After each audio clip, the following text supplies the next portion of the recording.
mal não existe, tudo é bom. Alguns simplesmente negam a existência do mal, alegando que aquilo que o homem denomina mal na verdade resulta de uma interpretação errônea e limitada da realidade. Portanto, se o homem fosse capaz de enxergar os planos de Deus de modo mais abrangente, veria que, na verdade, tudo é bom. De nossa parte, só podemos dizer que parece uma atitude bastante ingênua fazer vista grossa à realidade patente que nos mostra exatamente o contrário. Segundo essa visão, um serial killer de crianças não está cometendo uma atrocidade ao torturá-las e matá-las. Entretanto, como não podemos compreender a razão pela qual isso é bom, então poderíamos nos limitar a supor que, por exemplo, ele talvez esteja somente seguindo sua vocação divina. Também é possível fazermos algumas perguntas bastante incômodas. Para que existem as prisões se, na verdade, criminosos são apenas filantropos incompreendidos? Se o mal não existe, exatamente o que estaríamos temendo quando alguém tenta nos assaltar? Do que estaríamos nos defendendo quando alguém tenta nos agredir? Do bem, provavelmente também não lograria sucesso a tentativa de convencer um pai de família com câncer terminal de que, na realidade, a doença é para seu próprio bem. Entretanto, uma coisa é certa: se isso fosse verdade, todas as indústrias de cofres, alarmes, fechaduras e cadeados iriam à falência. Então, como se vê, dizer que o mal não existe não é uma solução, mas uma evasiva que conduz a um comodismo bastante perigoso. Fechar os olhos não faz o mal deixar de existir. O mal é a ausência do bem. Essa resposta sustenta-se na ideia de que somente o bem existe, sendo que o mal, na realidade, é apenas consequência da ausência do bem, provavelmente derivada da noção de que a escuridão é apenas a ausência de luz. Como tenta defender que o mal não existe por si mesmo, podemos perceber que tal ideia é um tanto semelhante à apresentada acima. Sem qualquer dificuldade, podemos demonstrar que tal resposta é um jogo de palavras vazio, e que, portanto, não soluciona coisa alguma. Primeiramente, chamar o mal de ausência do bem ou a escuridão de ausência de luz não faz com que tais coisas deixem de existir, pois aqui estamos lidando com conceitos subjetivos, não objetivos. Talvez alguns exemplos tornem tal ideia mais nítida.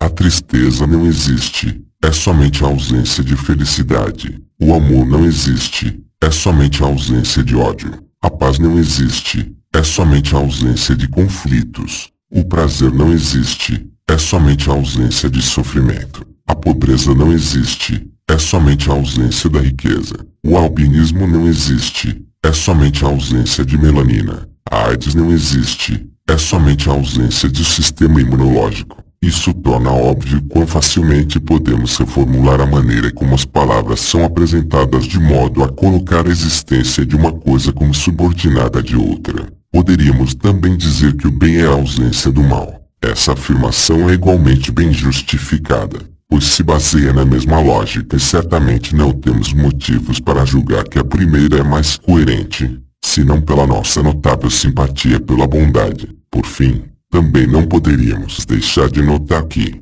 quando definimos o mal como a ausência do bem, isso nos coloca diante de um grande impasse. Por exemplo, suponhamos 4 ações tipicamente tidas como más. 1. Roubar R$10 de um transeunte. 2. Torturar um animal por prazer. 3. Espancar um amigo até a morte por um motivo fútil. 4. Matar a própria família com um machado. Pelo menos em nossa sociedade, isso tudo é comumente tido como algo negativo. Agora vejamos, se o mal é apenas a ausência do bem, somos forçados a escolher entre duas hipóteses. 1. Tecnicamente, uma pessoa que rouba R$10 e outra que destrincha a sua família com um machado são más no mesmo grau, pois estão somente ausentes de bondade. O 2. As ações vão ficando progressivamente piores à medida que aumenta a ausência do bem, de modo que temos de admitir que deve haver algum grau de bondade presente no ato de torturar um animal por prazer, grau que estaria ausente no ato número 4. Também temos de admitir que espancar um amigo até a morte não é uma maldade, mas na realidade é apenas algo menos bom que roubar R$ 10. Sem dúvida, ambas as conclusões são detestáveis e absurdas. A construção do caráter. Alguns dizem que o mal existe para que possamos aprimorar nosso caráter. Sem o mal, nunca poderíamos saber realmente o que é o bem, visto que um não existe sem o outro. O mal seria necessário para nos nortear, para podermos evoluir nosso espírito no caminho correto e o caminho do bem. Tal afirmação só é superficialmente coerente, pois é apenas compatível com pessoas normais que experimentaram pequenas doses de sofrimento e tiveram a chance de aprender com isso.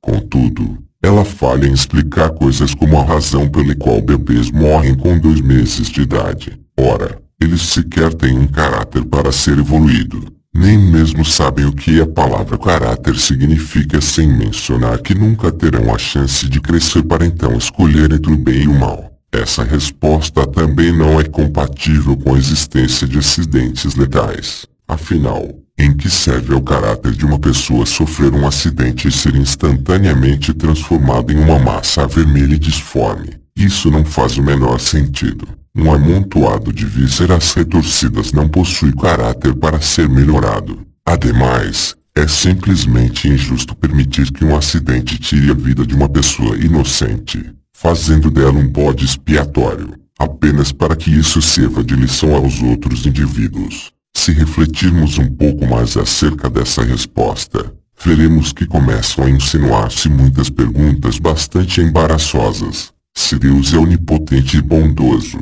por que simplesmente não cria pessoas com caráter benévolo em vez de torturá-las? Por que não inventou algum método diferente, em que a evolução do caráter fosse alcançada sem sofrimento? Porque o sofrimento experimentado não é proporcional ao grau de caráter do indivíduo. Será que consideraríamos bondoso um pai que procedesse com seus filhos de um modo tão indiferente, impassível e autoritário quanto Deus supostamente procede conosco?